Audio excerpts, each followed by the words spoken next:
Mesdames et messieurs, bonjour et bienvenue dans ce bulletin d'information. Le programme de développement local des 145 territoires, renforcer l'autorité de l'État pour relancer l'économie des provinces, tel est le thème de la 9e conférence des gouverneurs qui se tient à Mbandaka, en la province de l'Équateur. Dans son discours, le président de la République, Félix Tshisekedi, a appelé le gouvernement à accompagner les efforts des provinces dans la bonne mobilisation des recettes. Suivez cet extrait choisi par Vini Ngali Jr. Chaque province se doit de compter tout d'abord sur ses recettes propres et ensuite sur sa quote-part des recettes provenant de la rétrocession des recettes à caractère national et enfin sur les recettes issues de la péréquation. S'agissant justement de la péréquation, j'ai nommé récemment les animateurs de la Caisse nationale de péréquation. Cette dernière a pour mission principale d'assurer la solidarité nationale et de corriger les déséquilibres entre les provinces d'une part et entre ces dernières et les autres entités territoriales décentralisées d'autre part. J'ai souhaité avoir ces animateurs avec nous pour la circonstance afin de mieux vous informer sur l'opérationnalisation de leur caisse. La mobilisation des ressources au niveau des provinces demeure un défi à relever pour l'autonomisation de ces dernières. Hélas, en dépit des compétences fiscales exclusives reconnues aux provinces conformément à la Constitution, le niveau de recouvrement des recettes propres en province demeure largement en deçà du potentiel fiscal. Je demande au gouvernement d'accompagner les efforts des provinces dans ce domaine. Aussi, dans l'objectif d'améliorer les relations financières intergouvernementales, une réflexion devant déboucher sur la mise en place des mécanismes souples de transfert des revenus en faveur des provinces et des entités territoriales décentralisées est en cours au niveau du gouvernement central.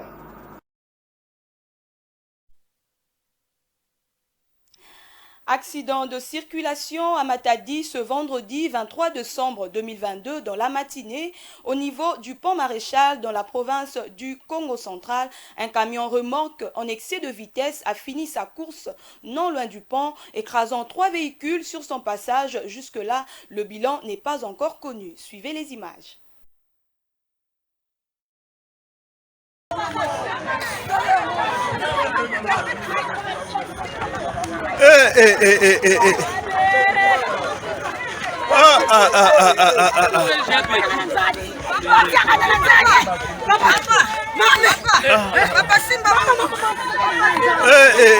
Nzambalola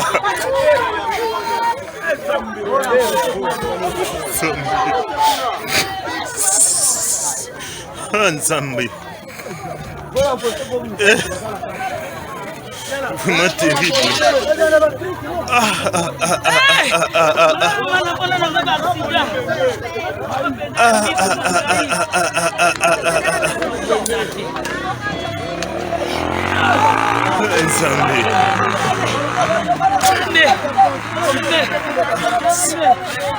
tiro bozomona bazopanza mutuka baza na kati ya.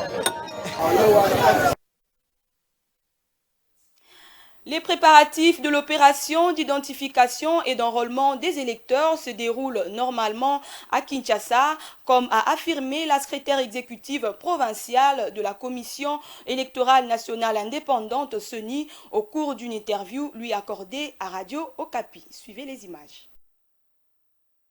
Anne-Marie Mukwaya Nzompundu a parlé de la fin de la formation de tous les membres des centres d'inscription qui, selon elle, sont déjà bien outillés pour le bon déroulement de cette opération. Comme annoncé, le lancement de l'opération débute le 24 décembre, donc l'inscription des électeurs pour les élections de 2023. À Kinshasa, le CEP peut vous rassurer que tout se passe bien. La CENI vient de terminer la formation de tous les membres de centre d'inscription. Ils sont déjà outillés et prêts pour que le 24, ils soient déjà à leur poste pour accueillir les requérants qui viendront demander leur carte d'électeur. Elle affirme en outre que l'heure est maintenant au déploiement des kits vers les centres d'inscription. La secrétaire exécutive provinciale a conclu en affirmant que les préparatifs vont bon train et tout semble bien marcher pour que le 24 décembre, tout le monde soit prêt pour ce rendez-vous.